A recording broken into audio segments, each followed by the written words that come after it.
And reset. Hi, friends. It is I. I am he. He is I. We are they. They are we. The they that we equivalizes being I. Eric, host of Talking with French People.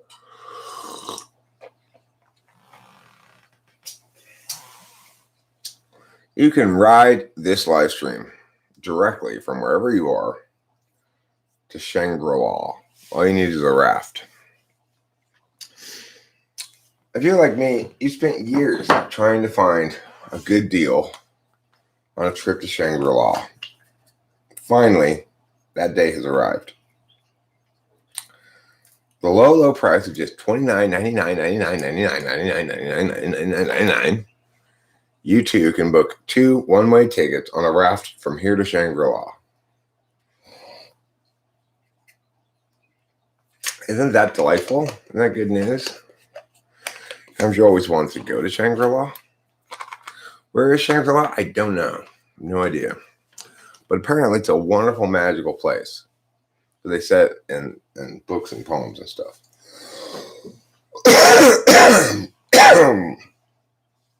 Good old Shangri.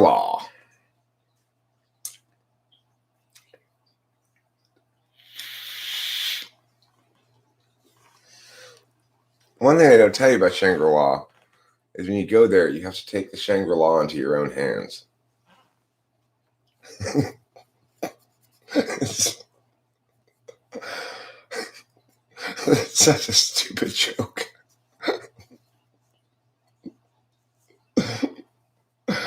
Oh my God, it's the stupidest joke I've ever made. When you go to Shangri, you have to take the Shangri into your own hands.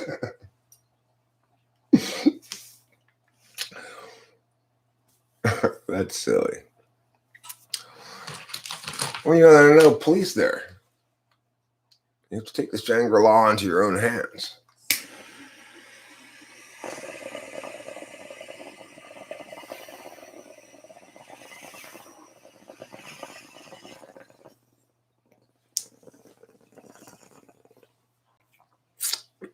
I question mark.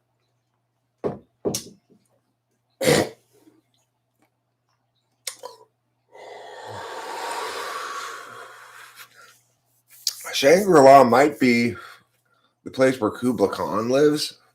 If you're familiar with this very, very famous poem by, I believe, Coleridge named Kubla Khan.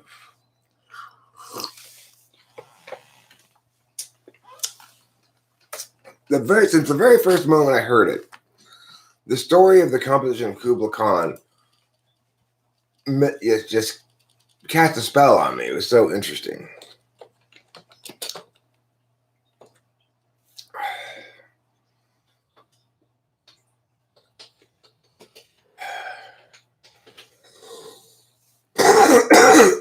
Yeah, Coleridge. So, the story behind Kubla Khan is that he wrote it in a dream. And then he woke up and started writing it all down as fast as he could. And then somebody came and knocked on his door, and F.E. destroyed that poem, the rest of the poem, because by the time he was done dealing with the person at the door, he'd forgotten the poem.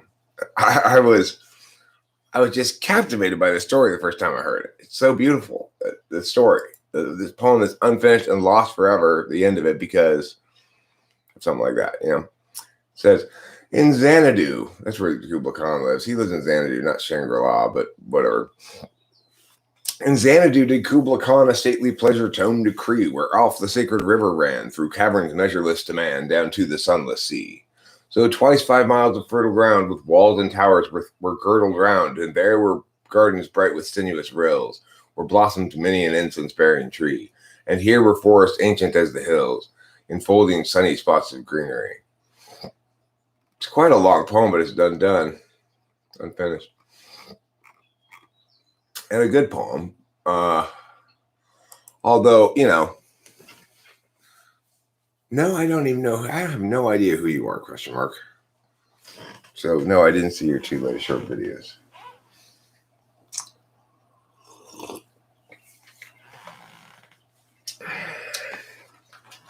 You know why? Question mark. Because I don't want to wait for my life to be over before I learn the identity of question mark. Until I know your identity, I can't very well watch your videos. That's one of those realities in life that we just all have to come to terms with. I'll never figure out who you are like this. You could be just about anybody. Why, you could be former Prime Minister Margaret Thatcher.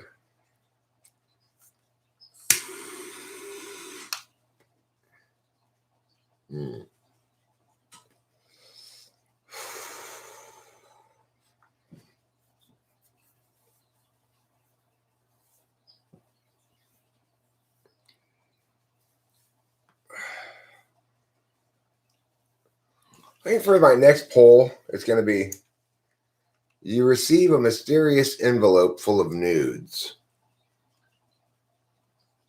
And you're not unhappy because they're pictures of, I'm going to have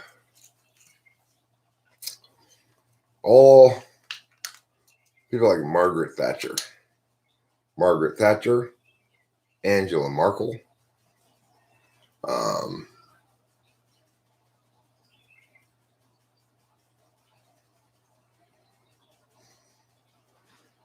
Henry Kissinger.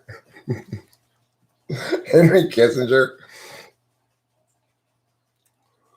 Well, we're going to have a split. It's going to be fair, you know. We'll have Margaret Thatcher, Henry Kissinger, Angela Merkel, Ronald Reagan,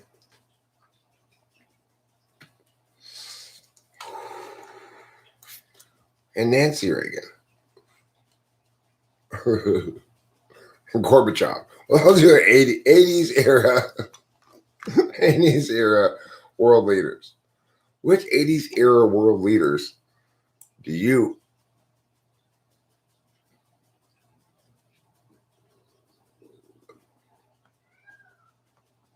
We received an envelope full of nudes. You're pleased to discover they are pictures of. You're pleased to discover the envelope contains nude pictures of. That's how I put it.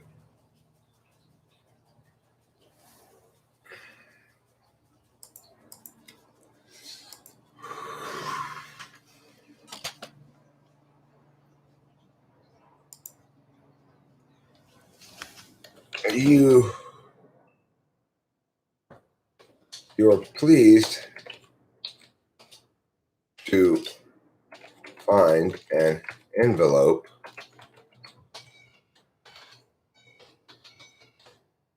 containing nude photos of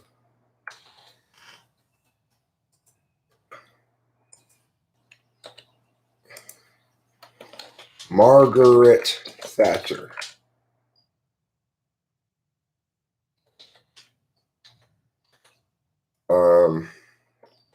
Mikhail Gorbachev,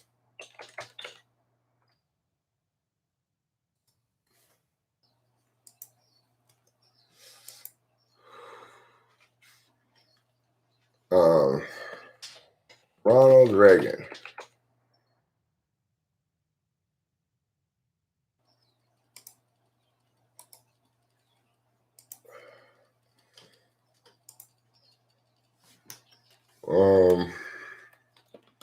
Nancy Reagan,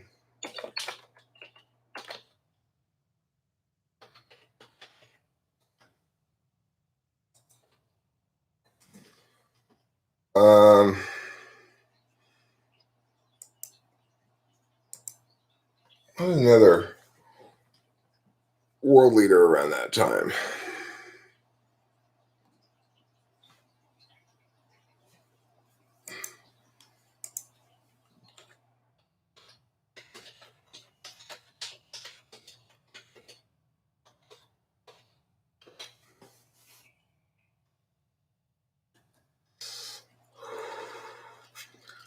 Boutros Ghali.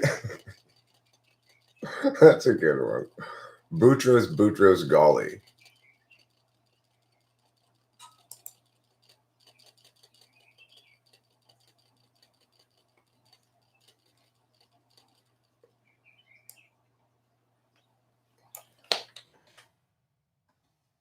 That's a good poll.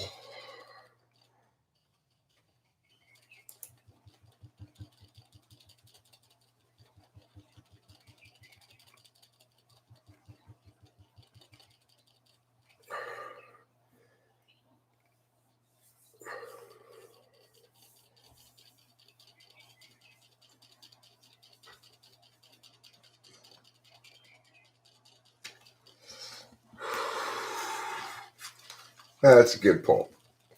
Hi there, Roxer Wynn. Short videos coming. Good opportunity for you to tell your talent. 1 minute about every type. Cool.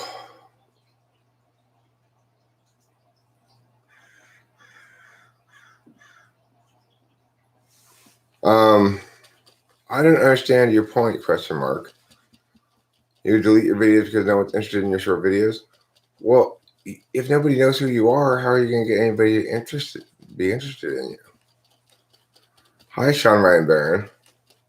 Would you like to play the xylophone today?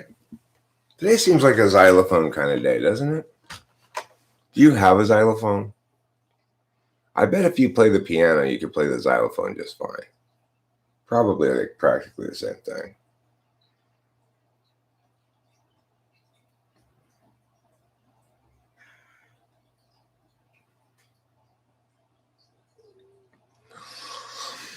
Yeah, that's a good idea, Roxer. I think that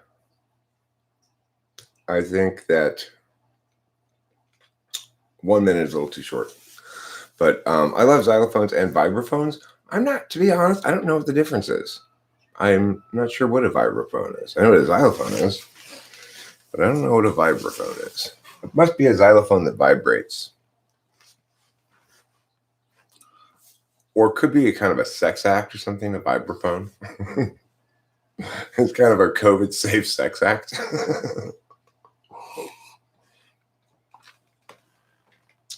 People who specialize in xylophone use 4 mouths at once. Well, I mean, it's still not as many as you use fingers playing the piano. Think about it. Think about it. Think about it. How many of these bad boys do you use? Count them, 10. That's 6 more than 4. So don't be too impressed. Okay. I can play the piano too. All right. I don't know if you ever heard my piano song, Russ and Steven. I would love to hear you play Russ and Steven. That would thrill me. Have you ever heard my piano song, Russ and Steven? I have written one song on the piano, you know. I can't really play it exactly. It's all like jink, jink, jink, jink. I just have a resonators and a pedal that causes it to create a kind of vibrato effect. Probably heard it before in smooth jazz. Yeah, but you're gonna have to put a link or something, you know. Put down your channel name, and I'll search for your channel.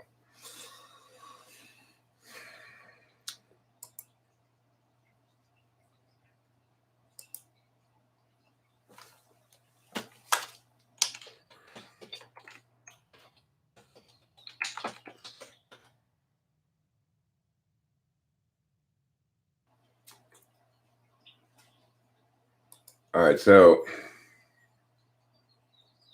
this is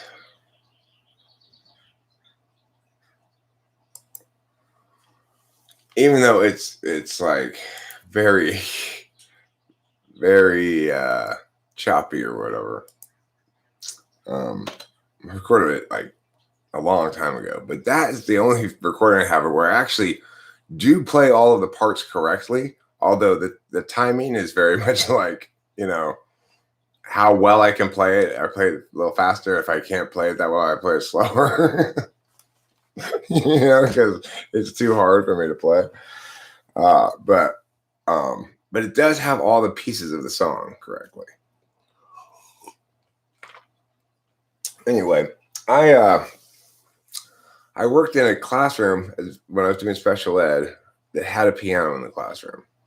And over the course of the time I worked there, I wrote this one piano song called Russ and Steven. The vocals of it go like this. Russ and Steven delight in delivering cheese every day. And this is also what this does on the piano.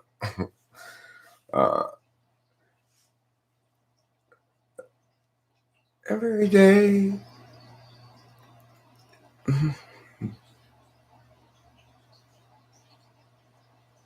Delivering cheese every day.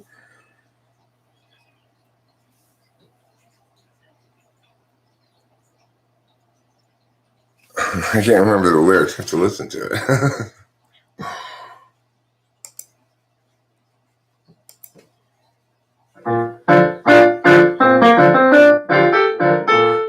Wait, Dad, don't just stop it now. Delivering cheese every day. And the dairy that employs them in Jersey earn quite reasonable pay. Russ has cheddar, American, and Swiss too. He'll bring them all to you, even overseas from the desk he's on. He oversees the cheese. The like they're delivering cheese every day. And the dairy that employs them in Jersey earn quite reasonable pay. Russ has cheddar, American, and Swiss too. He'll bring them all to you, Steven, overseas from the desk he's on. Oversees the cheese, he oversees the cheese.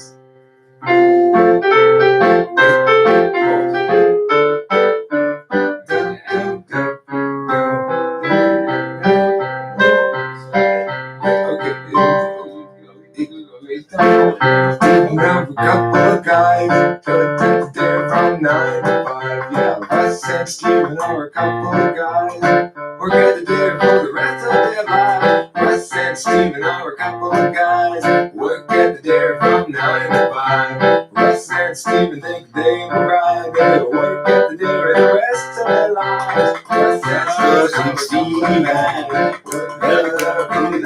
delivering cheese. Russ and Steven, delivering cheese. Russ and Steven, delivering cheese. Russ and Steven,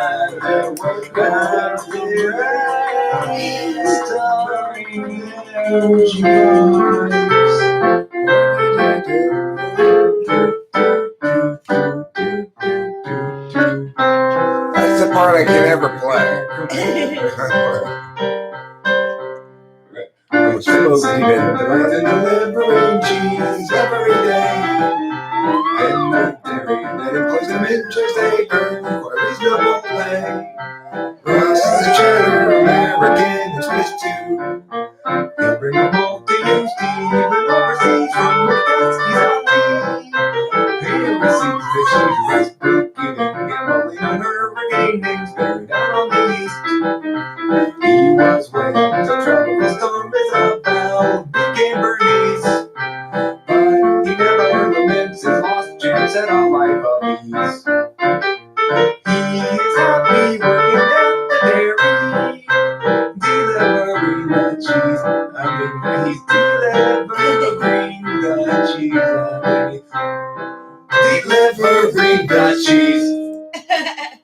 Now, obviously, because I couldn't play it very well, I also couldn't sing along with it very well. So it's very like all over the place.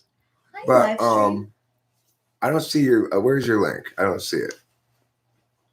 No, I don't. I said put your channel name. Don't. I didn't say put your link. Put your channel name, and I'll check for it.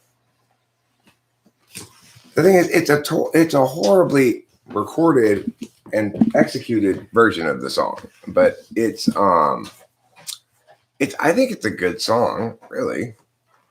You know, it goes ching ching ching ching ching ching ching ching ching ching ching ching. Ching ching ching ching ching ching ching ching ching ching Ching, ching, ching, ching, ching, ching, ching, ching, ching. Ching, ching, ching, ching, ching, ching, ching, ching, ching, ching, ching, ching, ching, ching. Question mark is your channel name? Oh, okay. I'll check it out. It used to be a long time ago, you could just click on the person's name here and take you to their channel. But that doesn't happen anymore. That's why I'm so sad.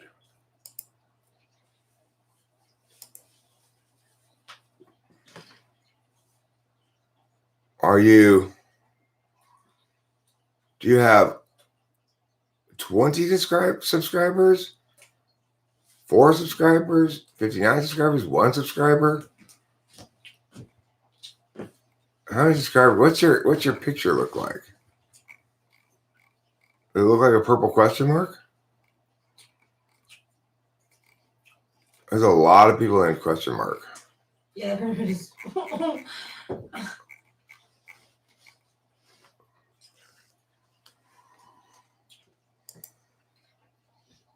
3 subscribers.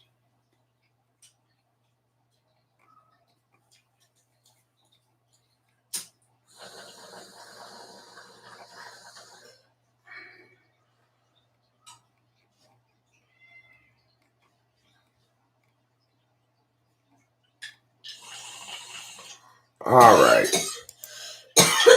All right, question mark. You win. Post your link. I cannot find you. Now you are a moderator. Briefly, post your link.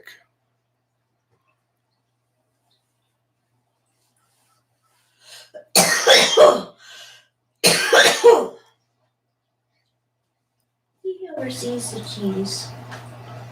Thank you. Thank you, question mark, for posting your link. That's why I let you use the sink. So good with words. Otherwise, you would not be allowed to use the sink.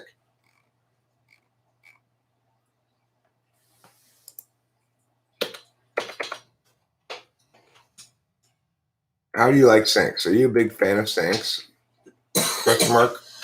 Do you love washing your hands? Is your dream one day to have a sink in every room? Ooh.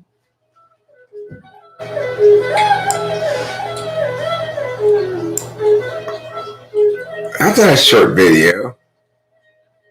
14 minutes. Hey! This looks like some kind of flow chart. What am I supposed to make of this? 7? That's my least favorite number. Aw. Oh, I'm subscribed to you. I'm one of your 3 subscribers.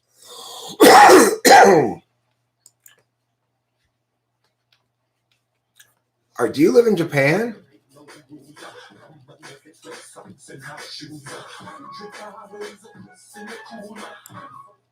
I don't want to get copyrighted. Which one of these rappers is you? Or are you one of the geisha girls? No, it's one of these geisha girls. There's an earthquake. Yeah. Whoa. Rockin'. Rolling. Way out of controlling. Do you really live in Japan?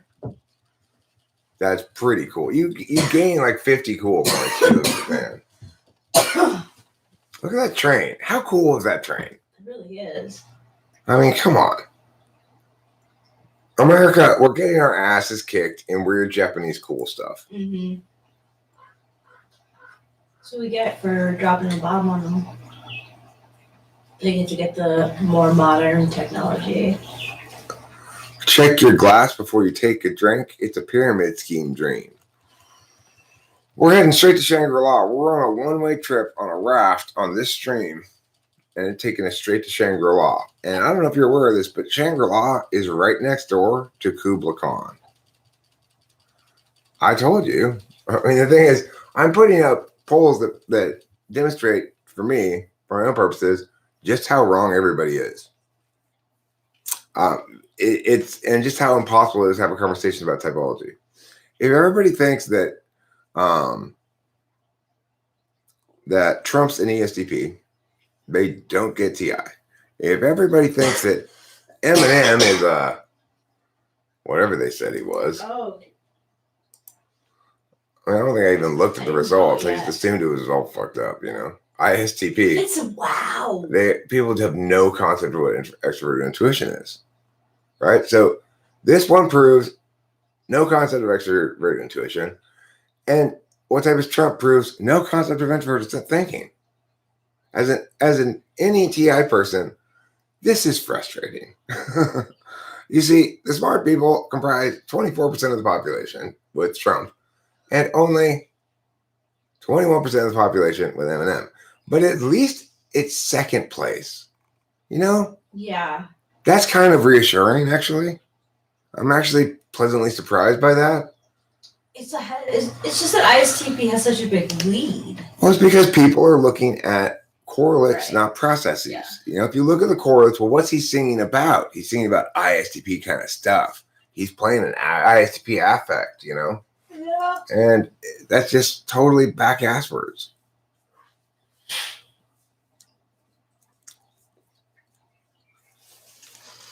Well, I mean, I think society in general is less behind this mask shit than people think.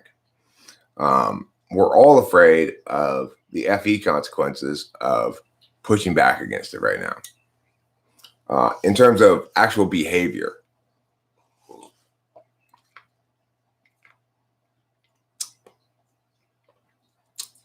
You see, question mark, what I want from your channel is something very specific. I want some sort of NI understanding of what it is.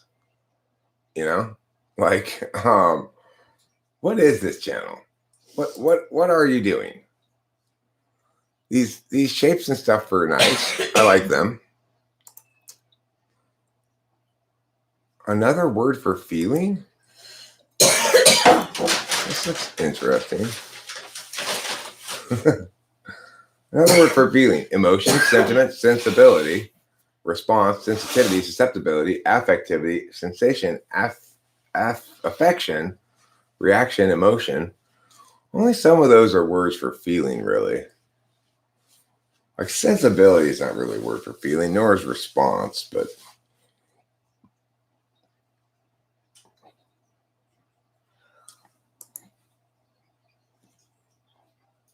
it's an interesting video. You know what I kind of wish that I had purchased when I was at that thrift store that I didn't purchase? What? The sound effects LP that I found. Oh, I didn't see that. That's kind of cool. Yeah, they had this, and it had like, it said what each of the sound effects was. It said like, man jumping off cliff into water, then swimming away. Which is pretty cool. You could create like different little scenes with the sound effects. Well, question mark, I want to know, are you Japanese? Are you in Japan? Intuitive minds want to know. You've been on YouTube since 2011, and you have only videos in the last 3 days. What changed? First of all, let me say, you absolutely should continue making videos, okay? You've been making videos for 3 days, for fuck's sake. Do not give up and delete all your videos or something, all right? Just keep doing what you're doing, whatever it is. I don't care what it is. Whatever it is.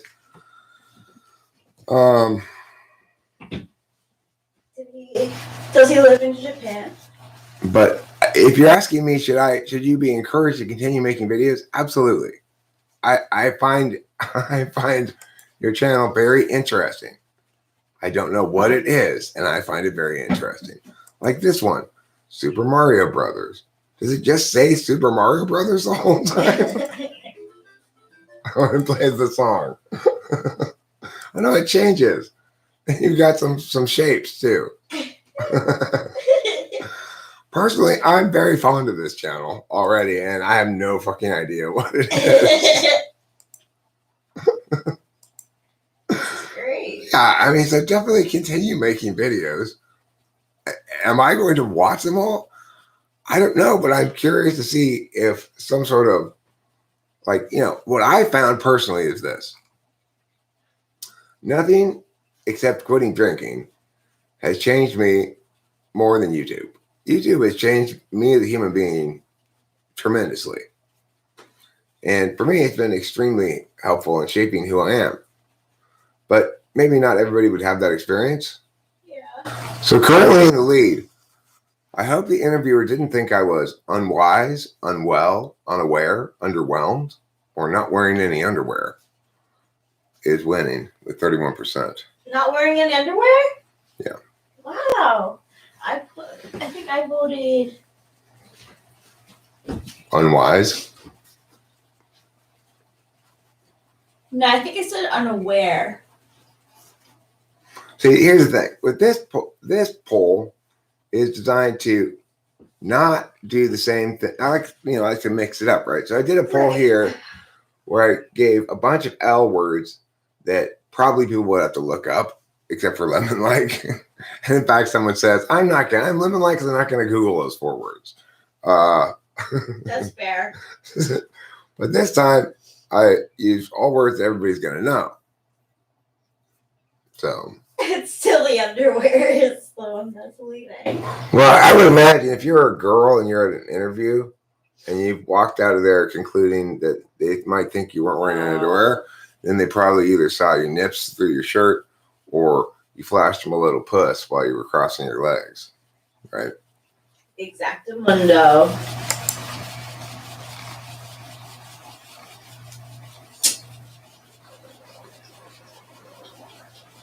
Host Eric, have you ever noticed how boring Frank Jones's polls are?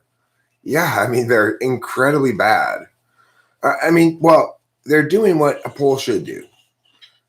Polls should be very simple. If you make a poll too complicated, you're making it not the right kind of social media engagement. When I look at my own polls, I'm developing a sense of poll writing art. I like being constrained by form. So when I write poetry, I write metered verse.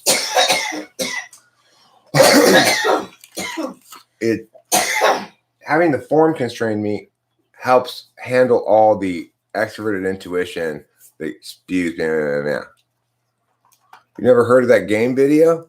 You never heard of that game in the States? You mean the March Madness? It's not really a game. It's everybody likes to try to I guess it's its own game, sort of, the brackets, but it's something that's a kind of a fun skin that helps you watch the basketball tournament more enjoyably. You never heard of March Madness? Wow. I guess it's just an American thing. I don't know. I would have assumed everybody in the world played March Madness, but I guess not. Very American. It's an American thing. I've always been super into it. For as long as I can remember, I loved it when I take those Thursdays and Fridays off. When I was working, I take at least one of them off.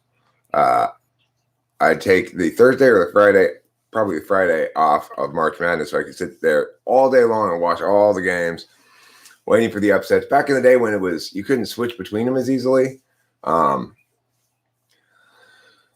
You kind of had to be there in front of the TV, checking back and forth to see where the biggest upset was going to be, and then tune in and yeah.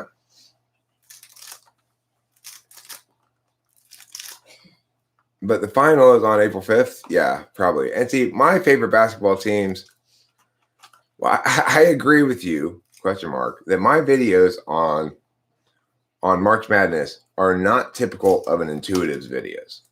That they're typical more of sensor activities. But I was raised by 2 sensors, and I got into a lot of sensor stuff. I do like watching sports. I'm actually quite knowledgeable about sports, surprisingly. Yeah, very. Which is kind of weird because it's not like it's not something you'd think coming around this channel, but I actually like talking about sports. I'm pretty damn knowledgeable about them, and not all sports. Most you have the general knowledge of, at the very least. So, question mark, you say you're talking about synchronicity, don't you get it? Well, you mean like this?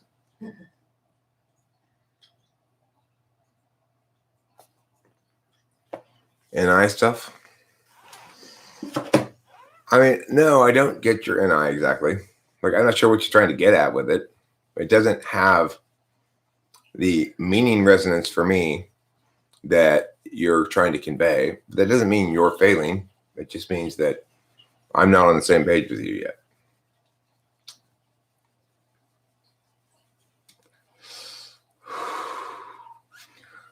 I would suspect you're trying to render concepts into visuals and audios in some sense that are not built out of meaning. In other words, you're trying to convert intuition into, words into intuition rather than the other way around, which is the normal way, converting intuition into words.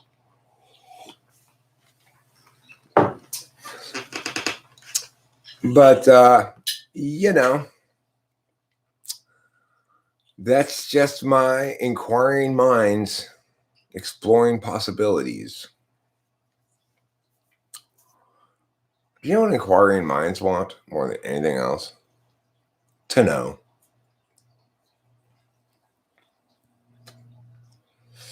That's why they purchased the Inquirer magazine. It's a magazine that answers all of their inquiries regarding celebrity gossip. Does it still exist, the Inquirer magazine? Back in the day in the supermarket, you could get the Inquirer magazine. You could get People magazine, Us Weekly.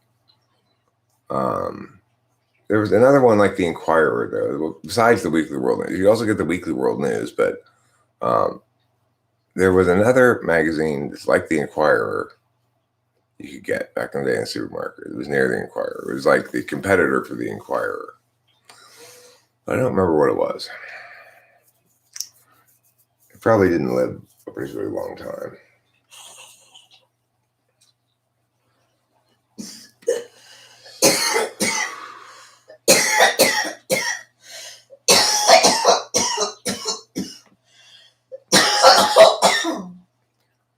Okay, FE, question mark, let me explain. FE is when you walk up to a stranger and you lick them on the arm and you say, there, isn't that nice? That's extroverted feeling. Now you're talking my language. I don't know Alex Rodriguez, but I do know exactly what you're talking about. I had that experience in the car the other night with Rachel where there's some word that we're saying and wait, is that the word? It sounds weird now. Oh yeah, it was travelogue. Travelogue. Right. And the way that it was spelled. And how it was spelled with a U-E or not. Yeah. Wait, Travelodge? Travelogue? What? Travelogue? It starts to sound like this. It sounds after a while when you repeat it. When you repeat a word over and over again, it starts to just devolve into its sounds. In other words, it becomes its experience rather than its meaning. It's kind of a good way to show you want to watch NI dissolve into SI, repeat a word so often that it loses its meaning to you and it just sounds like sounds. Yeah, they actually did a study with sounds of raindrops. And at first, people just reacted, oh, it just sounds like raindrops. But as they listened more and more and more, it started to sound like music.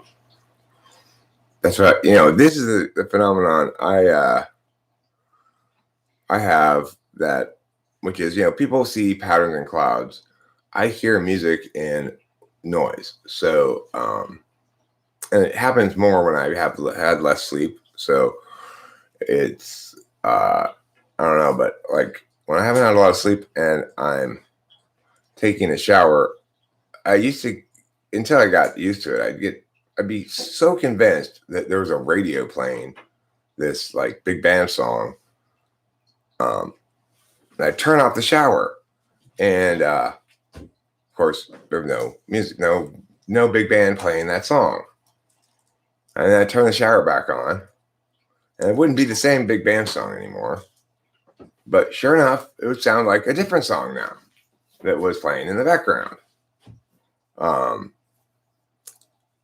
Hallucinating, I guess, Now I've gotten used to it. It also happens sometimes when I have the window down in the car and I just hear the wind going. But usually it's associated with water. Water tends to suggest music. And it suggests specific music too. It's not like just random. It's like you can't quite hear the song all the way, but you can get the gist of it. Sometimes you hear people talking. You can't really make out their words usually. Occasionally you make out some words. Like NI people will call that there's some sort of like magic word they use for listening to the spirits beneath the winds or something, but really it's just the same thing as seeing patterns in clouds. Clairaudience. Clairaudience, right? Yeah, they call it that. In my opinion, it's just the same thing as seeing patterns in clouds. But the other thing is, when you let's say you see a cloud, and I have no personal sort of experiential reference point when it comes to the question of what the process of making good visual art is. But let's imagine that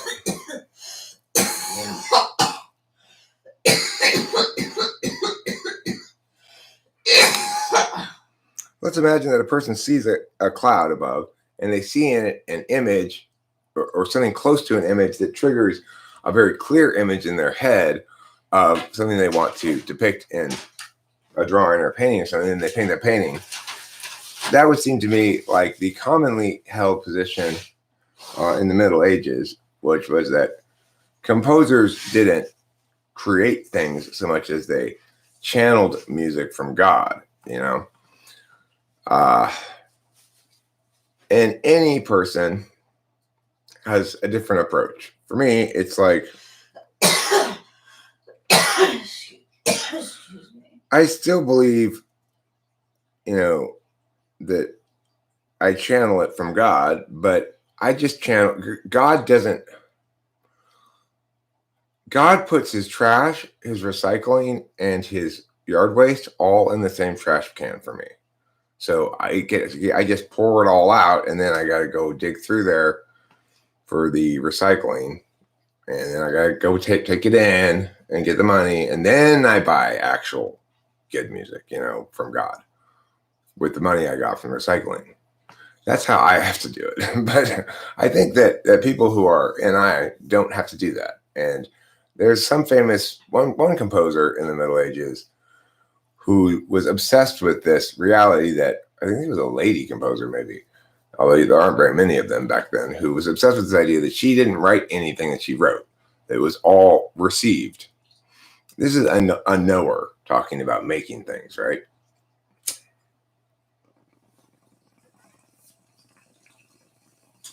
I'm channeling Jane Strauss right now, and she's saying that I need to take a bomb or two.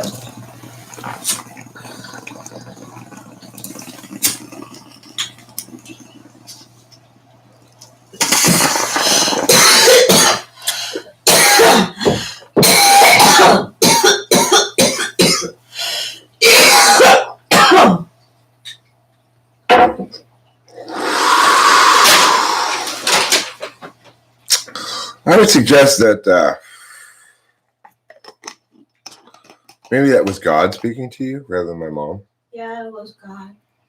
God knows when you need another bomber. My mom, No, remember? a little bit less reliable about that. A little bit, but I was very impressed when she handed me the bong that one time. She's like, you need this. She didn't say that, but she handed me the bong. So it was like a while ago. John Mayer said one of the biggest fears in songwriting is getting attached to a dumb idea.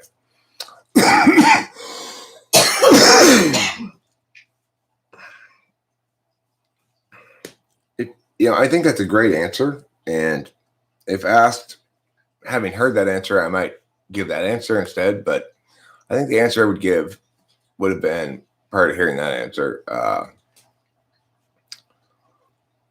having great ideas and failing to coalesce them into what it should be. So at the end of the stream last night, I freestyled a song for a little bit. There's definitely a song in there. It has the same feel to me as when I initially freestyled a bit of the song "Every Life Lives Goes and End." Satchel Hupplegans. When I initially freestyled part of that, I was like, okay, there's something there that's worth making into a song for sure. And I ended up writing the song from piece or two from the freestyle. I feel as though the freestyle that I did at the beginning of last night's live stream is the same sort of thing. Like there's a song in there. I may go back to it and listen to it and see if I still feel that way this morning. But the point is, that's my fear, is that I'm always dropping pieces of ore that have varying degrees of quality or, amount of gold in them. So my problem tends to be that I will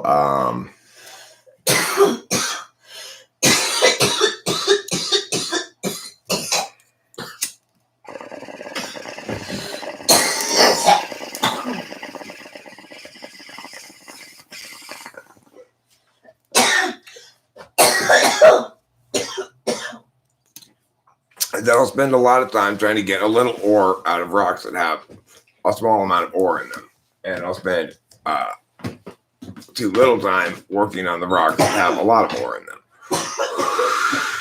That's ignoring an eye. That's an ignoring an eye fear. The book in the kitchen. Oh, these books are actually. This isn't a book. These are sheets, but. This book, and the ones like it up here,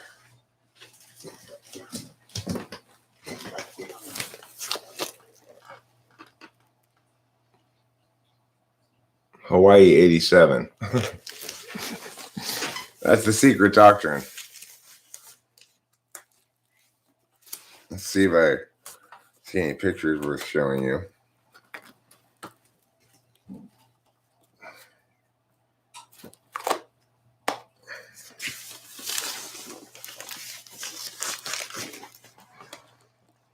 Mom, me, Dad, Ocean.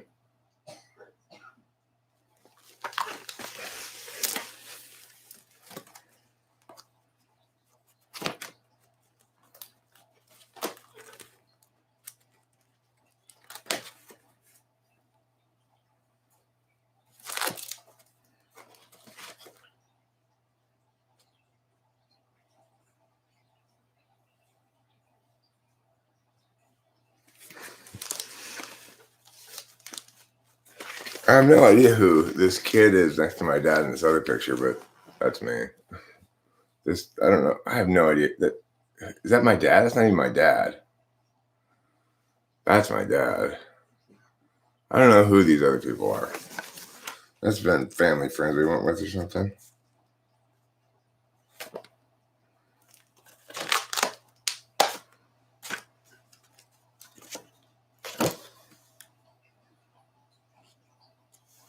And here we are where the lava crossed over the road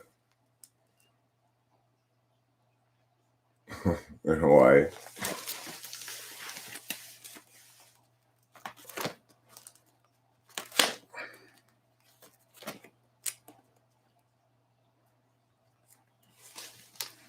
Me and my dad, my mom and my dad, and me and my dad. Memory lane here, huh? Playing golf.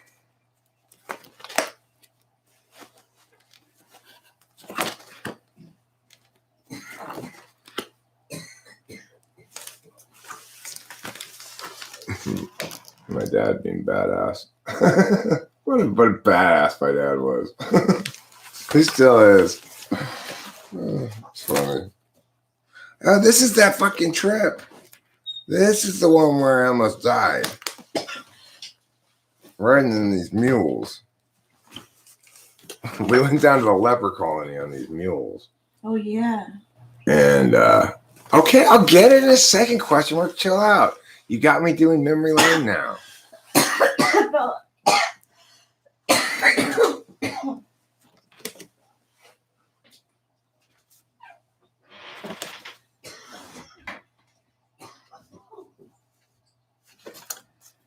Like, we started up here.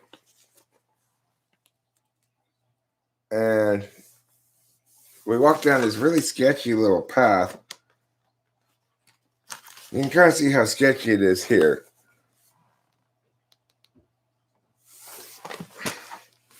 Anyway, my mule tripped. I thought I was going to go over the edge. It was scary.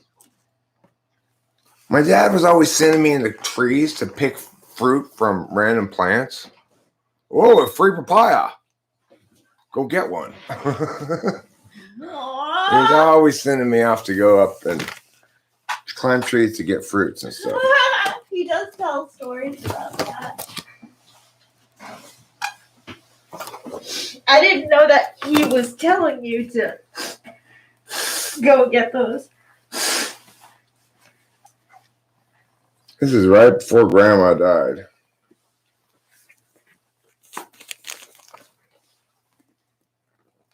Wow.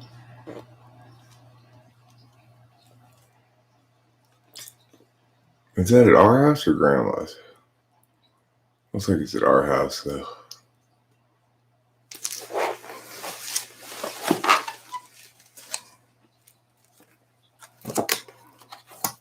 Oh, my Aunt Fern. This is Aunt Fern.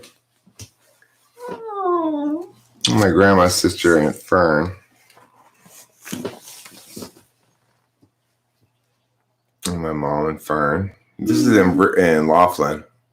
They used to have these. I'm sure it's all different now, but this is Uncle Lonnie. You've heard me talk about him playing. Yeah. And Aunt Evelyn. They're in New Virginia. Jersey now? Oh, Virginia? no, they're still in Virginia. This is Aunt Evelyn and Uncle Lonnie. This is Brian, my cousin. Oh. These are Richard and Ellen. Wow, this is a good one to show you all these people that we've been talking about, right? Yeah. Because, we talk about Richard and Ellen, my dad's friends who are still alive and he hangs out with. That's Richard and Ellen. Wow. Oops. But Richard's only got not that long. High school graduation. What a dapper Dan. And here, Kimberly, this is Kimberly. She's Chris Morrow, my best friend's sister. Aww. And no, I never got on her or anything. That was Chris Morrow. This is kind of interesting for me. I'm sure it's very boring for you. But, no, this is really interesting. Well, I think it's interesting for you too, but not for the people watching. How could they not? Well, because it's old family photos. And there's Grandma, me and Mom, and this, our land in Bullhead City. Dad takes pictures of pieces of land and stuff that he purchased. Here I am entering Santa Cruz, July 89. Wow. I went to summer school in Santa Cruz, and this was my dorm room. Aww. And here I am in front of what then was College 8. I think they changed the name of it since then. I guess on the way back, my parents must have stopped at the Grand Canyon.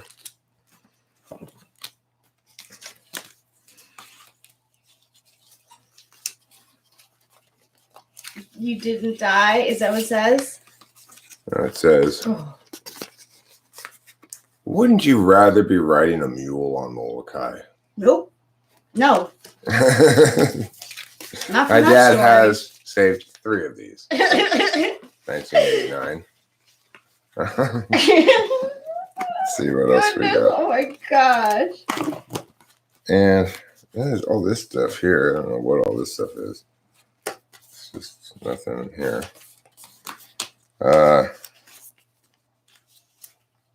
Oh my goodness. Look, it's my newspaper articles. Forensics, get ready to win. This must be about... I was on this team.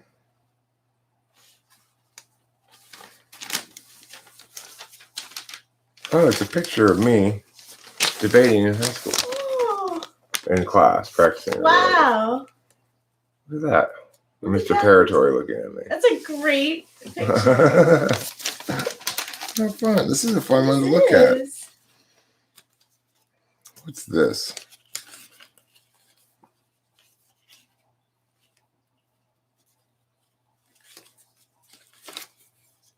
Some old plane ticket that one of my parents took to Washington, D.C. Who knows? What's this?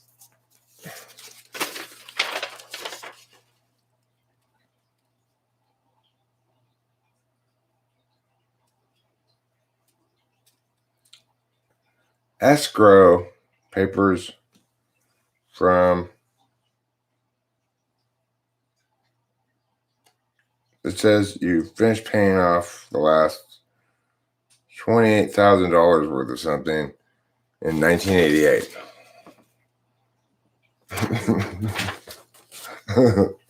Why say that? I mean, that makes sense to say that, but why in this book? What's this one?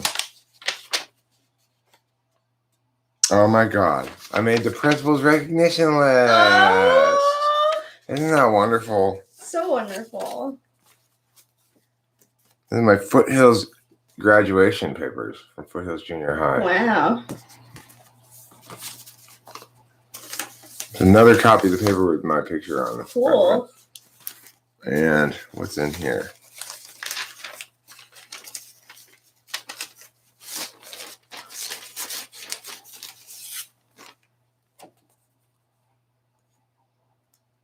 Your dad?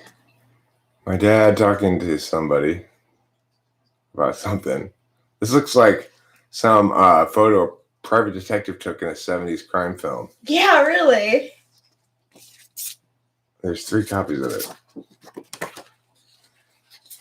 Oh, wait, no, this one's different. Oh, look. It must have been February.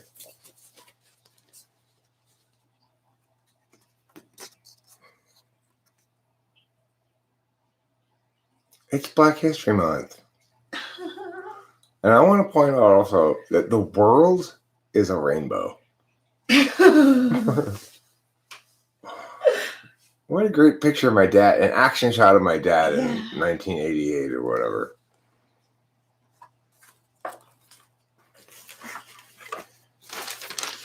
Tell me that's not weird, right? Why are there these big glossy photos of him and of him talking to this guy and then standing up and saying something in some sort of stupid education seminar?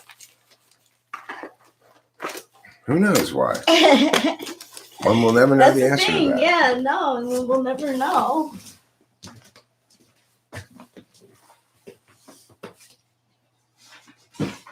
That was a good one to pull out. Yeah. So the thing is, I want to know, and Corey and Eric want to know what book it is that homie was talking about here that has all the truths of the wisdom of knowledge and stuff. That white thing is sheet, and these things here are more photo albums. Yeah.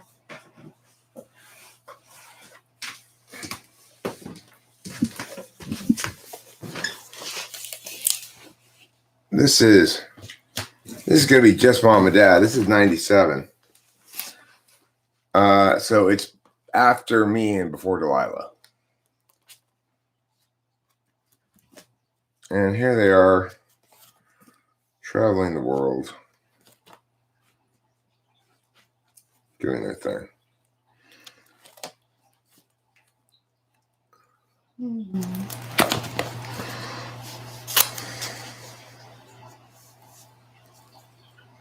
This is Roche Harbor. So their friends Ed and Claire in Roche Harbor had a plane. So they'd sometimes fly my parents in and out from somewhere like I think some place like near Washington. Roche Harbor is in Washington State, but it's an island, I guess. This is where Ed and Claire lived. Claire had previously been an English teacher with my mom at San Marino High School, but Ed was an inventor type guy and tech guy and made a lot of money and then moved to Roche Harbor. So, this is not. Oh, here they are. They used to do this a lot. They'd go to UFC football games, traveling.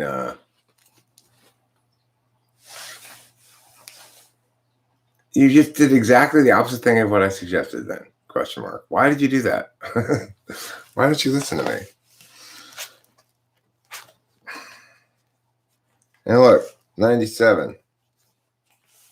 What's that? Oh my gosh. They were already going Palm to the desert, the Palm Desert in 97. So, They really... like this.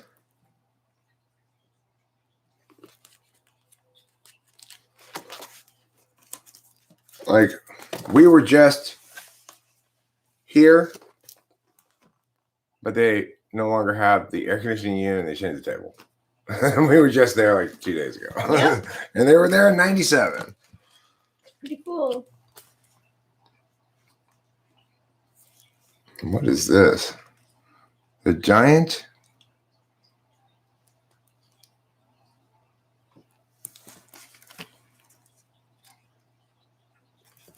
The thing here is, at some point before I die, I need to digitize all these photos and date them and name them and stuff properly because they represent, for example, what this area of Colorado, Utah, Cedar City looked like in 97, True. And the older ones and such. So, you know how it goes. We've got a lot of memories, a lot of history.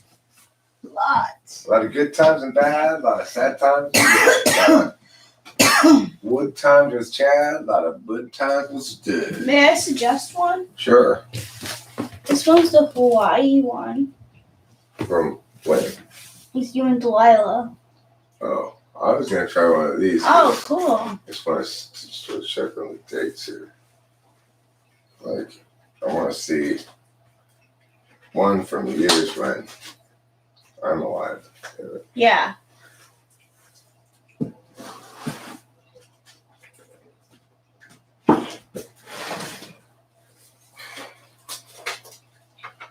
'90. This may have Austria, my Austria trip.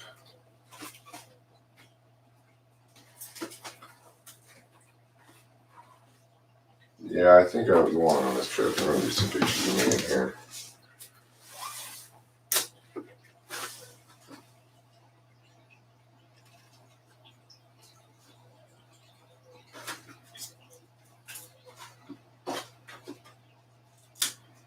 Yeah.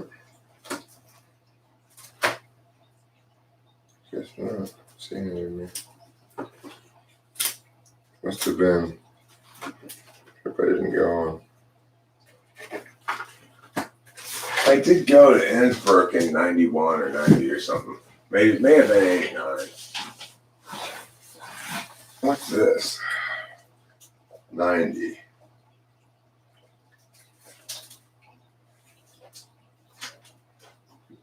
Here's my dad out in front of the LL Bean factory store.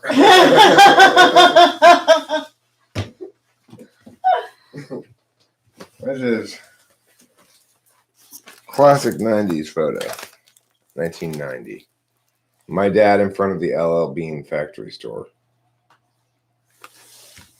Great.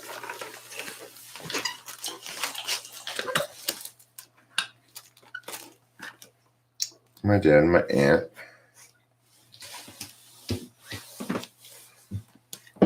President Bush's home or theme? I don't know what that says. Plymouth, the Mayflower.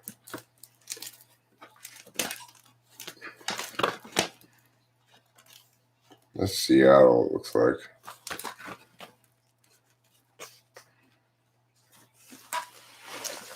Here we have a great picture of a totem pole with a helpful caption, Indian country. Which I like. I'm trying to find good stuff to show you.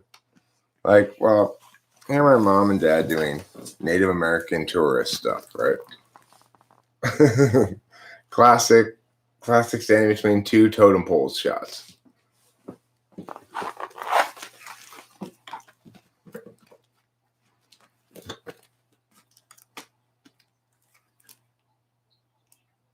So these are Ed and Claire again. My mom with Ed and Claire. These are all they're friends, a couple of friends from Washington who, I don't know if they're still alive. I don't think my dad communicates with them really anymore. My mom climbing up some canyon. Whoa. My mom and looks like Claire.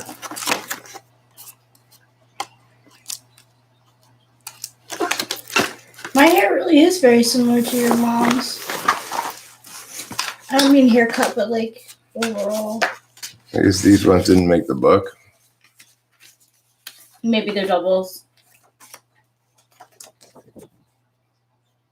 Ed and Claire, my mom and dad. Mm-hmm. Yeah. Where were they? They were here. Whatever that says. Can you read this? Issaquah Salmon Hatchery. I'll try to find some older one, in the 70s or something. So they're a little more interesting. We have a lot of them put away out in the garage at this point. There are definitely a lot more of these.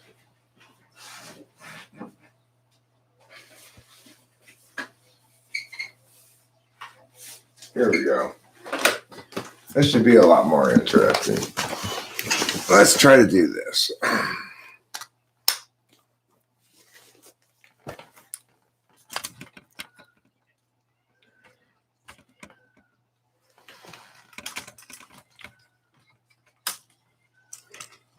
Boba Scott says the 90s is when the guitar solo died.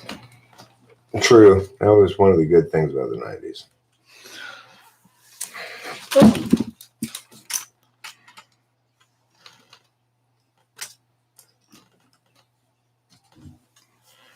All right. Thanks.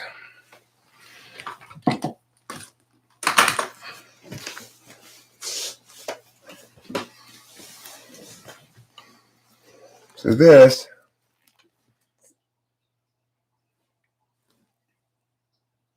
I believe is my first car, Mazda 66. Mazda 66. It looks like it. And this is Brian Tasker, who good family friend. That's me. California Berkeley shirt at 17.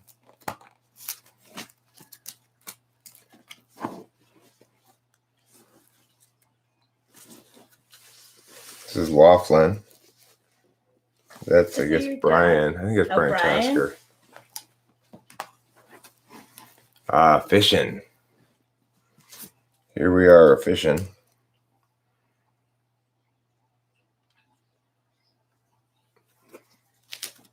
And is that you in the front of that? it's kind of hard to see. I don't know. Lake Merritt. This is Mammoth. Pretty. And we had a condo there for a long time. But I think we sold the condo by this point. We went skiing a lot. We went fishing a lot. I did a lot of stuff. So yeah, it's really kind of ridiculous. What is this? I don't know.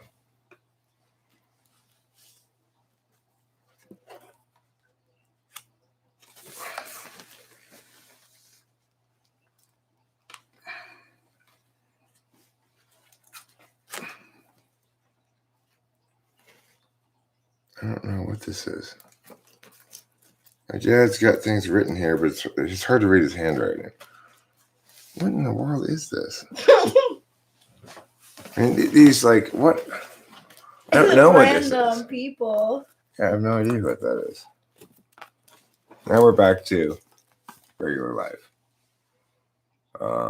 This is Ed and Claire, my parents, in the plane. I guess I must have been in the plane too. Huh? Wow. Funny.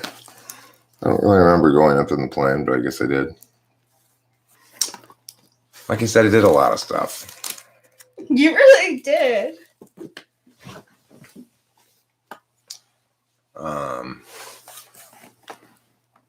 Delta Kappa Gamma. Oh, okay. Delta Kappa Gamma was my mom's college sorority, which was kind of like, or I don't know, some sort of professional sorority, and they had a yard sale, and she participated. She talked about Delta Kappa Gamma periodically. This is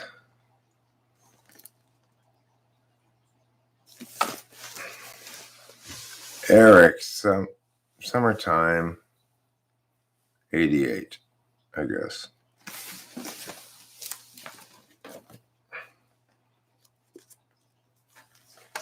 Here I am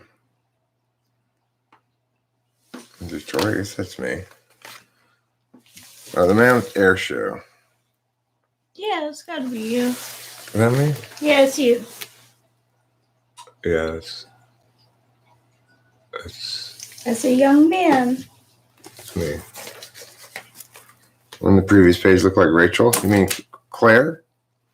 Claire looks a little bit like Rachel, I guess. This air show. Fortunately, it was not one of those air shows where they crash into the people. Sometimes happens.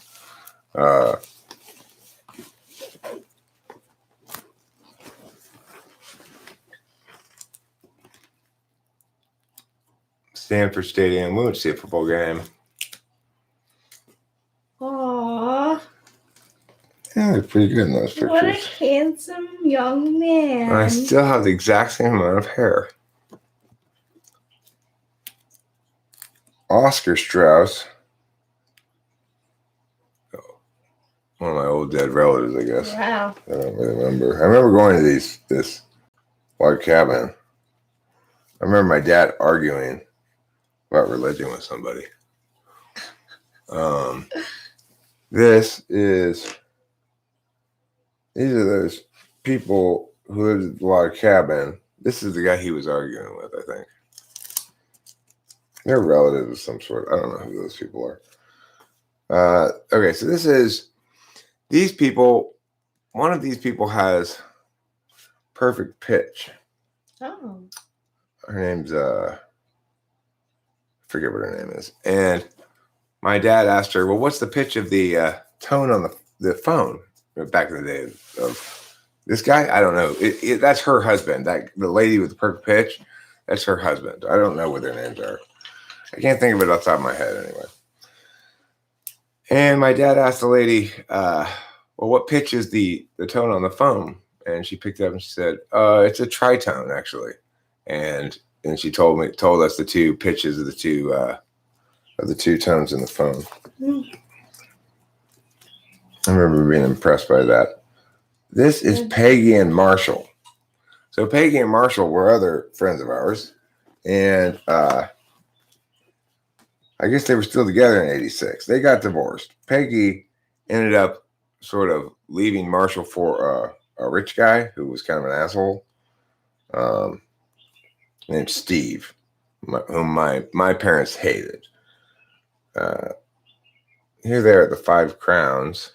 It's a very 1986 fancy restaurant. Bye, Sarah. Sorry to have bored you so.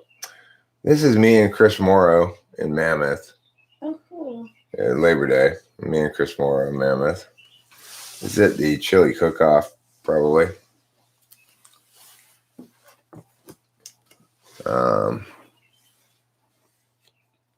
Me and Mom, Santa Barbara, 87.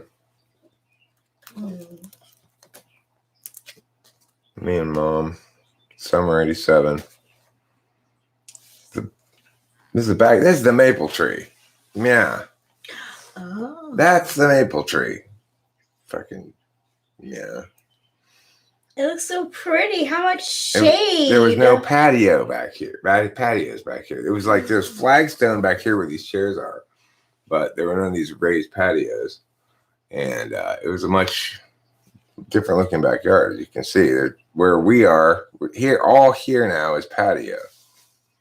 Right? And then there's these big ass bushes here. Mm-hmm.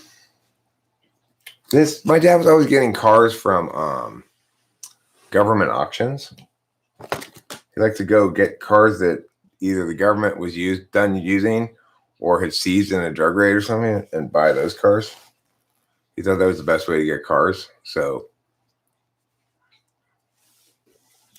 that's my mom. It's some sort of binary vineyard. There's me and Dad at the same vineyard. Mm-hmm. What is Smiley Smiler? And this is Cal versus USC 1987. This football game. My mom was a Cal grad.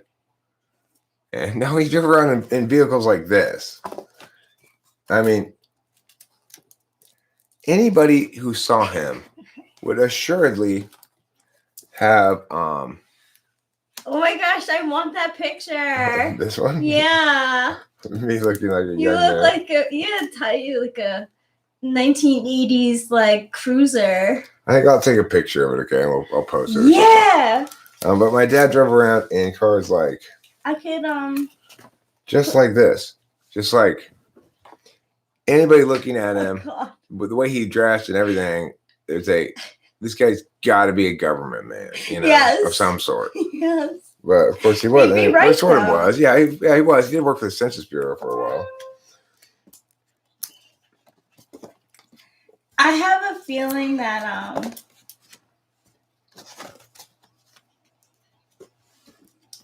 and then I could put if you take a picture of it, then I could put it on my background with my phone. Sure. And there I am with my hat. My hat that had a lot of pins on it. It had a lot of pins that said "Go USC" and Oh, stuff. that's so cool. My pen hat. I like that. That was right. Oh my gosh, look at it. That's Better great. look at my pen hat. That's wonderful. Had a lot of pins on it. I like that a lot. She has a lot of character. This is Jenny Mabry, who was a childhood friend because my parents were always friends with Peggy and Maureen, right? But I just never got along with Jenny Mabry. I always had a problem with her. And the reason is, guess what? She is an ENFP. Oh. But also, guess what? I actually talked to her on video conference. I think we made a video even together, maybe 2 years ago. She's married. She lives in Pennsylvania. She's got a bunch of kids. And the ENFP-ishness that I couldn't stand in her, like, okay, what is wrong with this person? I kept thinking, like, on some level, I get her, but there's something wrong with her. I just kept thinking, why is she like that? Why isn't she? What's wrong with her? Well, the answer is very simple. She's an ENFP. There's nothing wrong with her. Okay, she's a perfectly fine woman. I talked to her, a couple years ago. Like I said, sounds like she's got a great life. I think there's even a video of us chatting.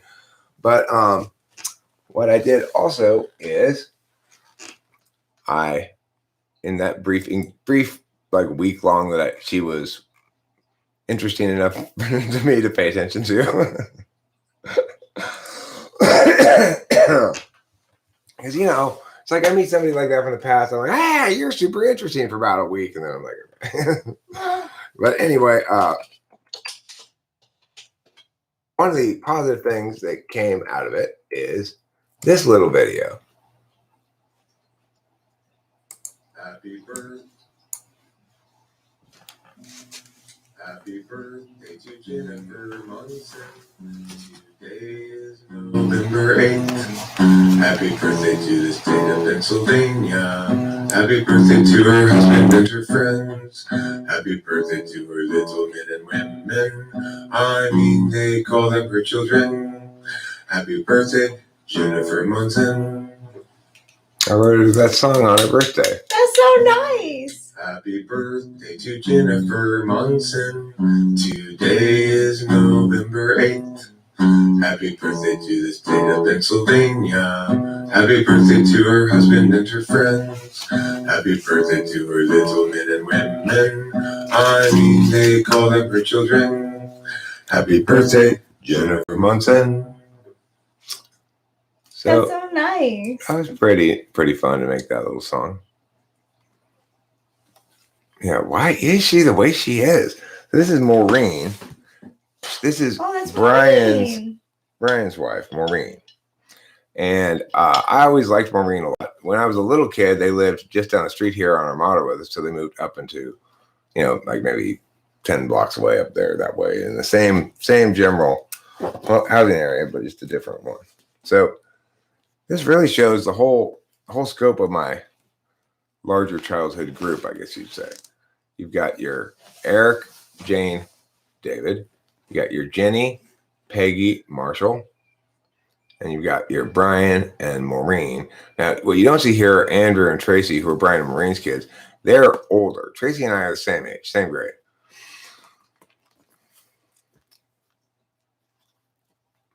No, I mean, the thing is, it was a totally legit, like, I was not trying to hit on her or anything. I knew she was married. She had kids. I was just interested in, I mean, after all, I spent years of my childhood kind of clashing with this chick. Not really getting along, being told to play together. And then she and I just ended up being like, no, you know, like we'd have another conflict. And, I never liked her. Unlike Kimberly, Chris Morrow's sister, I always had a crush on her. This is what the house used to look like. Wow. And there we are standing in front of it. There they are off to Roche Harbor. This trip, I think they took without me. I was always begging to stay home is the weird thing. I spent my whole childhood begging to not have to go on these trips. This is Richard and Ellen.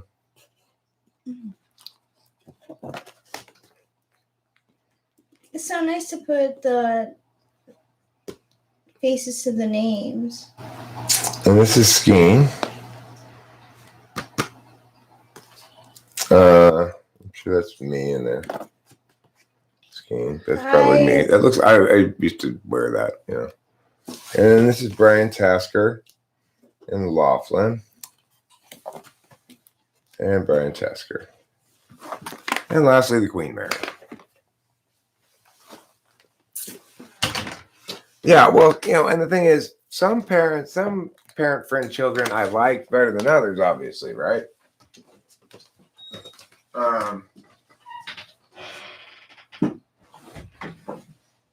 I didn't like, what was his name? Jamie. I didn't like Jamie. Jamie was Patty and Hamayat's kid. So another one of the friends that's not represented there are Patty and Hamayat. Well, and NIDOM will generally not be good at it, but it's also the case that any fourth is terrible at it. And in both cases, it's the case that they'll be better at writing as well. Okay, we need to have a brief intermission because I gotta go get some cigarettes from the car. Unless I can remember where the other pack I have in here is. think I do have another pack in here, maybe. Maybe it's in this jacket pocket. That's possible. Or at least plausible. Or at least not impossible. Never mind, it's impossible. As we shift through progressively less likely things.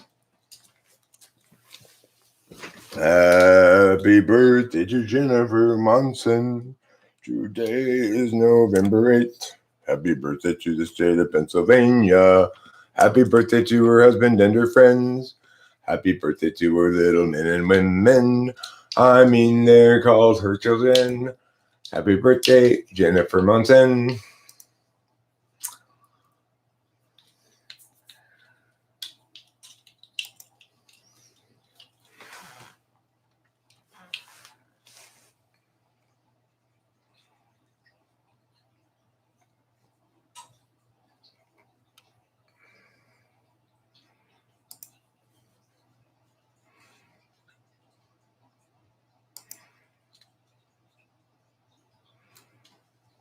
I've just been sad, I gave up long ago. Was sometimes mad, but bad was all I'd ever know. Since sad was all I've been, I'd only mope and pout until I met a man named Ken who showed me how to whisper shout. I'm rich, I'm the best, I'm the greatest, I'm the greatest, I'm the best. I'm rich, I'm the best, I'm the greatest, I'm the greatest, I'm the best. I've just been sad, I gave up long ago. Was sometimes mad, but bad was all I'd ever know. Since sad was all I'd been, I'd only mope and pout until I met a man named Ken who showed me how to whisper shout. I'm rich, I'm the best, I'm the greatest, I'm the greatest, I'm the best. I'm rich, I'm the best, I'm the greatest, I'm the greatest, I'm the best. I'm rich, I'm the best, I'm the greatest, I'm the greatest, I'm the best. I'm rich. I've just been sad, I gave up long ago. I'm the greatest. Was sometimes mad, but bad was all I'd ever know. I'm the greatest. And sad was all I'd been, I'd only mope and pout. I'm the best. Till I met a man named Ken who showed me how to whisper shout. I'm rich, I'm the best, I'm the greatest, I'm the greatest, I'm the best. I'm rich, I'm the best, I'm the greatest, I'm the greatest. Wow! Rachel's rank is now 2174. Out of rock, rock and roll, playing around those heavy chords. Show me how to be so hard. Turn the line to play for God rock. You are so hard, I don't know what I'm doing. Listening to that Cali country shot. When I should know people come. So I'm in God rock. After all your talk to the very rockin', gotta rock, I roll. Roll your pancakes on my trunk, oh, rock your uncle up to my twine. Oh, rock those pancakes for your lunch, and oh, roll on for you and mine. I'm a gotta rock, like a rock, like a rock, block. Separate the Lord of rock, like I know. So you who do rock, I know that you do not rock. So I just rock it every night. After all your talk to the very rockin', gotta rock, I roll all night. I rock all day, you don't sound like everything. At the brunch, all in the room, I rock and roll, rock your mind. Rock and roll.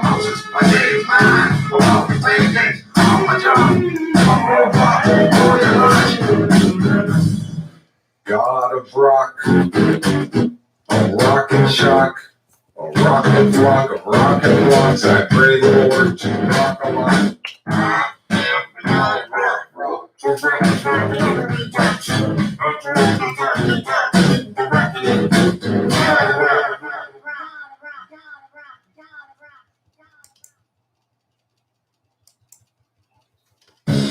Too much noise in the data stream.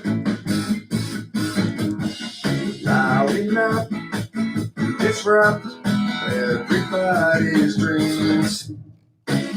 Frustrations mean mistakes are made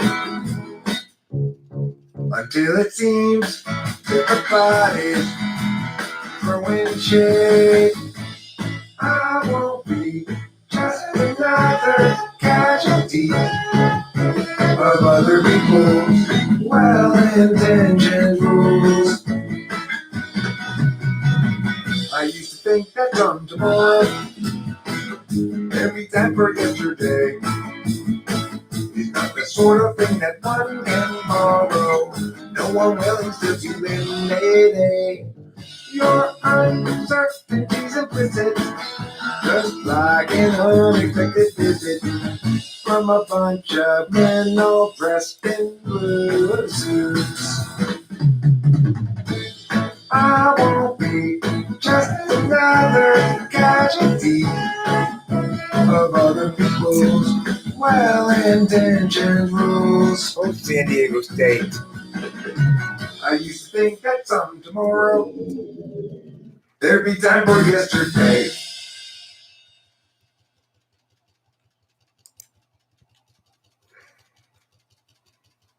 Oh, Purdue and Ohio State.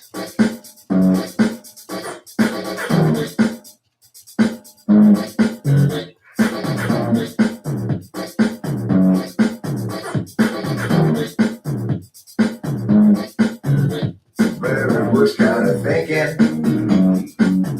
detectives in the parks. The was kind of thinking, detectives in the parks. Once there was a girl named Jenny Sue, a teenage girl a lot like you. She lived in Florida, played some softball prematurely at her last call. The day was clear and the sky was blue, so you don't need to fear what killed Jenny Sue, because she came to the plate and she swung the bat and everybody heard a great big crack. Thunder. Right, dark. When sight returned to their eyes, they could only see a pair of charcoal thighs. Penny's mom was shocked, of course, and sad. In fact, her life seemed mostly bad. She had loved her kid and kept her safe, and then all at once the kid had met her fate. And Mom was outraged. Mom was mad. Mom sought help from her brother Brad. The silver swan, one named eyes begin to shine. Someone to blame. But was kind of thinking,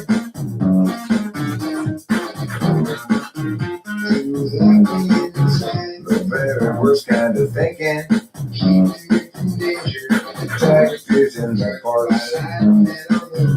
The better was kind of thinking, detectives in the parks. The better was kind of thinking, detectives in the parks.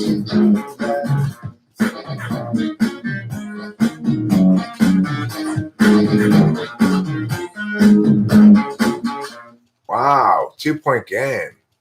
That's going to break some brackets if Eastern Washington Gerald wins. has a thought. Gerald has a lot. Nice job, Gerald Colorado. has a plot. Even Marjorie said her thoughts. He's got a good idea for a name. Boom. This is the game we're waiting for right here. About what you call Christmas when they hire his firm to change that name. Gerald thought All right. chance to return to the work. That's enough intermission. I admittedly intermitted, and that's enough intermission. So now, while her ranking on her best bracket got as high as 2,000 and something, as anticipated, just dropped to 24,000. However, that bracket of Rachel's is still very promising because all of her mistakes are like one step or at most 2-step mistakes. They're not, oh shit, her national champion just lost. Then you can just scrap that one. Who's the one who peeps? Who's peeping at what? Is somebody peeping at my peepers? Don't peep at my undercarriage. I should put that as a bumper sticker on my car. Please stop peeping at my undercarriage. Please stop jostling my junk. Please stop staring at my bulging pants. Please stop peeping at me. There's a poem. I just wrote it.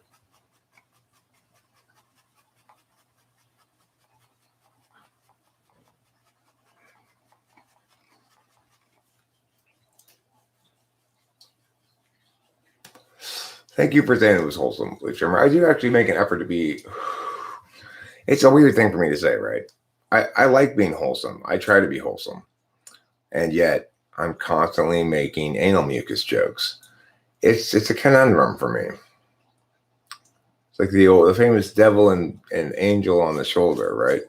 I like being wholesome because it's sort of a way of warmly relating with everybody, you know? And then other times, I like doing other things, you know? Like,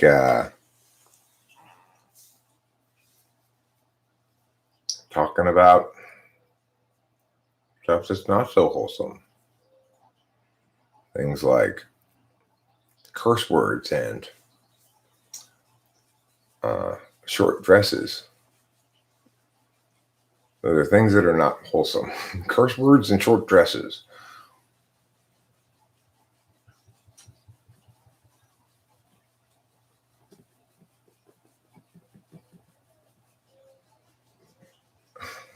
Is that how you get at one girl? Okay, at any girl?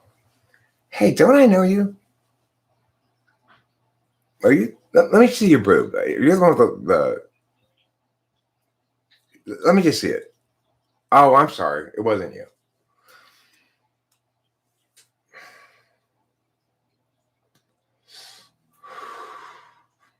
Are you sure? Yeah, just a quick look. I just got to check to make sure. Okay. Oh, my boyfriend's okay with this.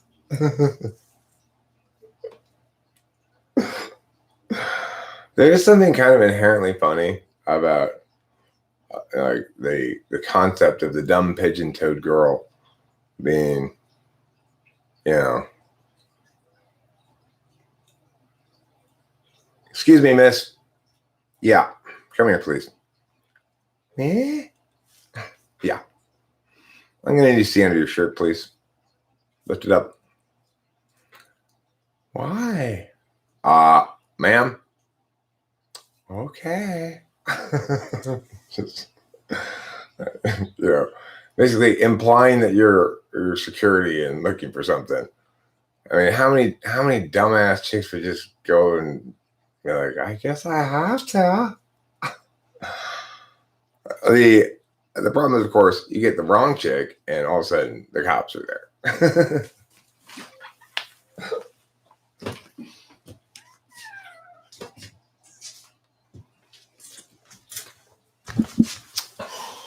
But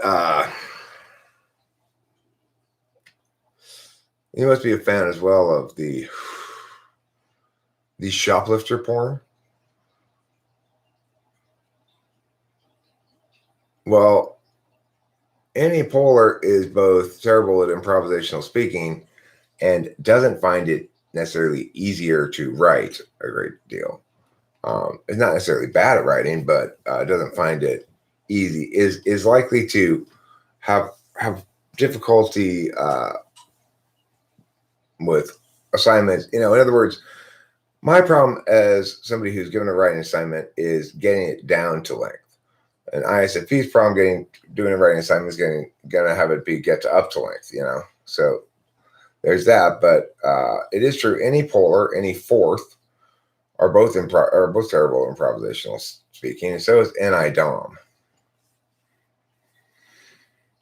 INFJ is better at it than INTJ, but neither of them like to be caught off guard. They like to, if they're going to have to do any improvisational stuff, like in a debate round or something, they want to be fully prepped as to how and what they're going to improvise off of. And it's not really improvisation at that point.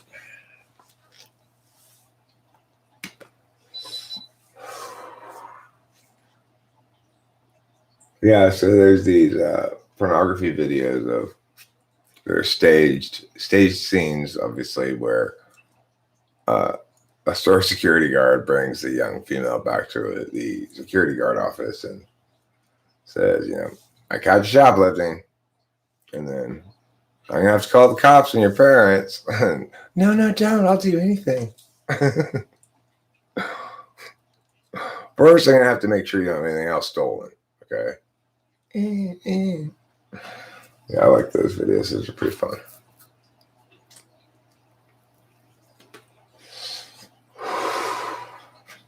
Do I have to? Do you want me to call the cops?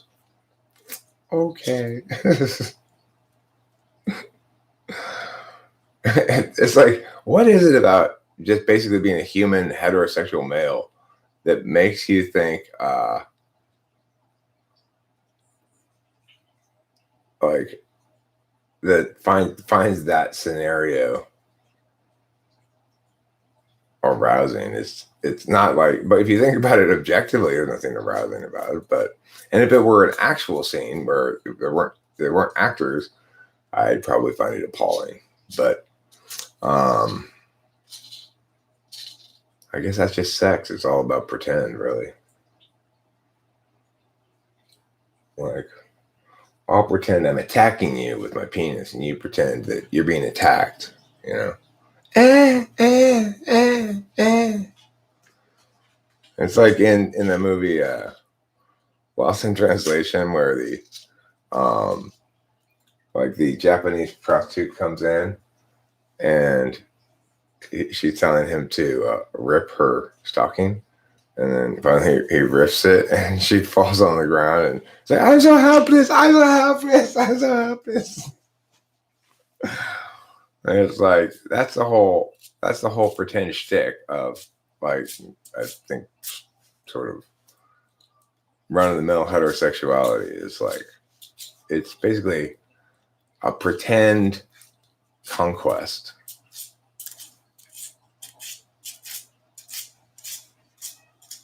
You know,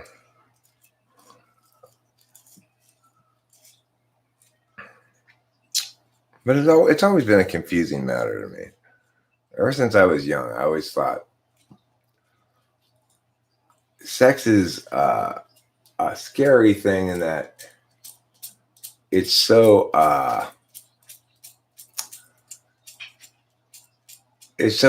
physical that there, and it doesn't make any sense on any metaphysical level, right? It's not like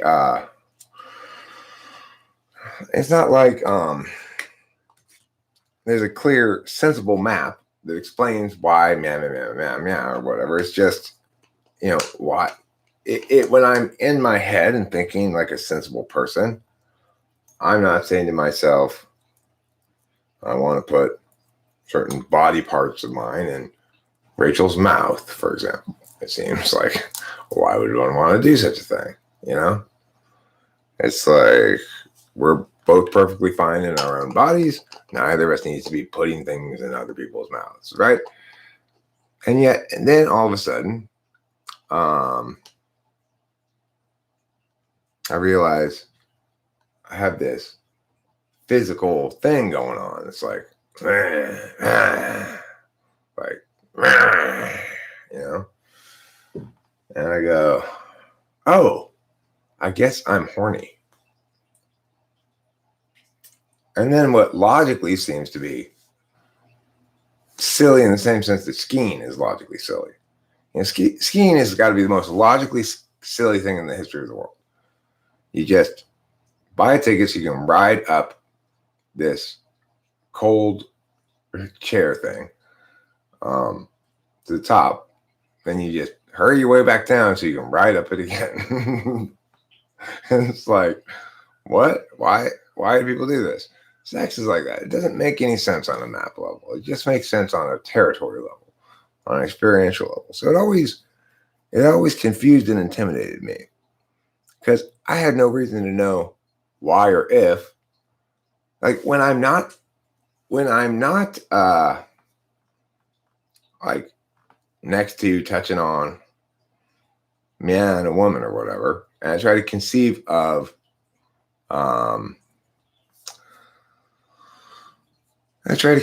myself being like having some sort of physical response to it, but I'm not actually next to somebody or looking at anything. And I'm just thinking about the matter abstractly. When I was younger, I thought, well, I have no reason to conclude that my body is going to do anything in those circumstances, and that is distressing to me. It's like, how do I know that when if I'm sitting next to it's like there was no naturally occurring way for me to lust.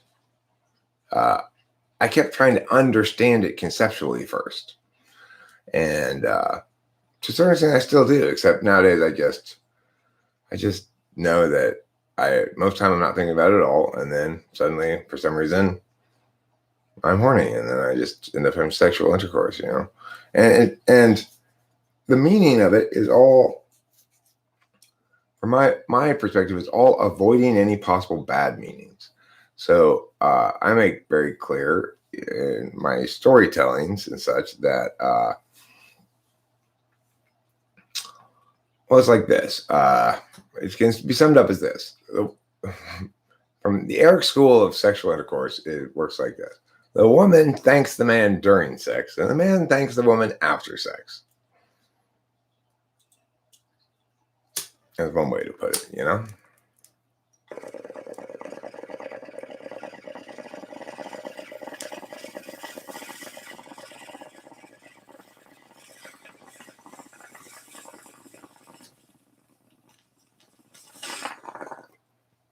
It's like in the Middle Ages, they used to have actors come out at the end of a play and reveal that they were not the person they were playing, but rather just an actor. Don't worry, I'm not really a villain, I'm just the actor. Because their audiences weren't accustomed to immersive media experiences like that. So I think that there's an equivalent with sex. It's like,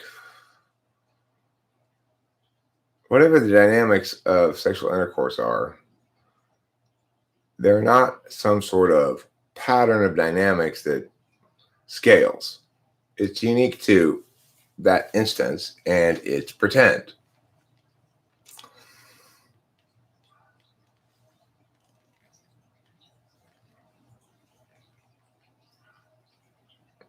And see, this is the sort of thing that Boba Fett, I would like to see kind of people stop doing, which is, it's not necessarily the case that because something is one-sided that it's not healthy. So, a healthy sexual relationship is one in which both partners are very pleased and satisfied and getting what they need and want. How that expresses is going to be different between different couples. So reciprocity is one way to evaluate that, but not the only way. And not all healthy sexual relationships have a sort of clear reciprocity like that. So just how it is.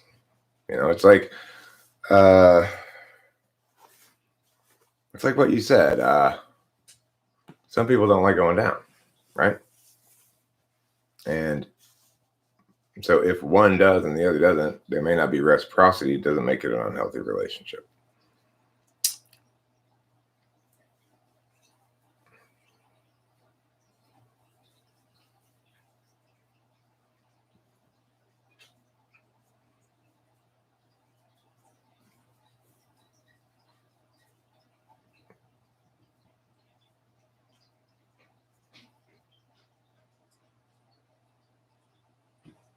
Sounds horrible, Skygear.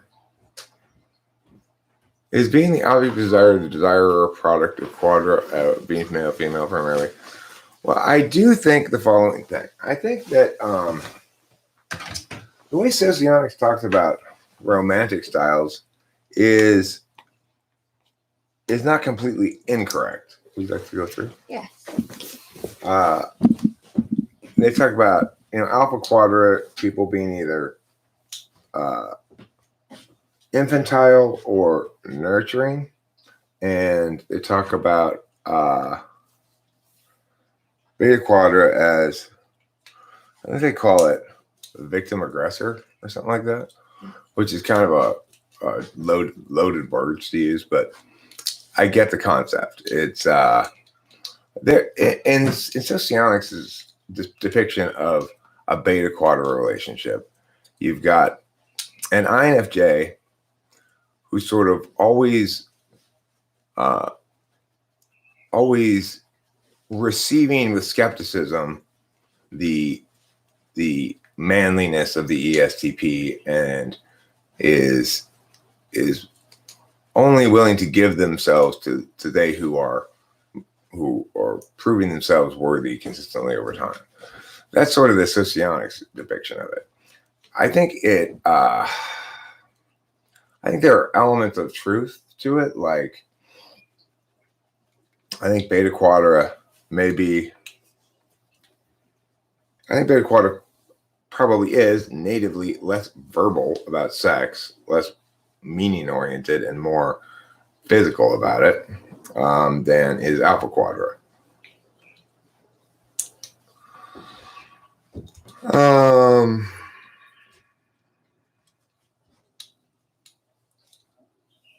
I mean, different people find different things gross.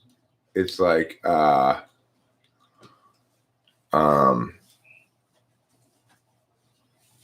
lot of guys want to shoot their load on their girl's face, but I find that gross. I find once I've ejaculated, I find my own semen disgusting, and I don't like to look at it, or I just wipe it off as quickly as possible, whatever it's on, Makes me feel gacky even just thinking about it. So I definitely don't want to do that because it's going to make me feel like I'm going to puke afterwards, But a lot of guys think that that's like, how sex should end. So let's suppose you ask, why not let her be the judge of whether it's gross? Because I'm expressing the fact that I'm grossed out by it. Even if she's not, I bet she doesn't want me going like this while she's going, oh yeah, come all over my face. Right? No, but if I don't make me, you're gonna make me puke. Stop. I'm SI sensitive. I'm very SI sensitive. So just don't even say those things. It's gross. Okay, we're gonna end this stream now, and we got. Oh no! Oh no!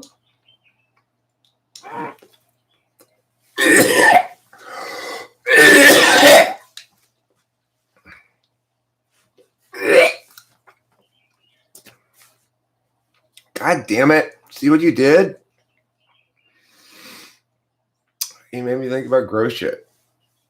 Anyway, we gotta watch a little bit of anime, and the USC game comes on at 1:30. Yay! Goodbye, everybody. Love you all. Don't shoot your loads on my face, please. Yeah.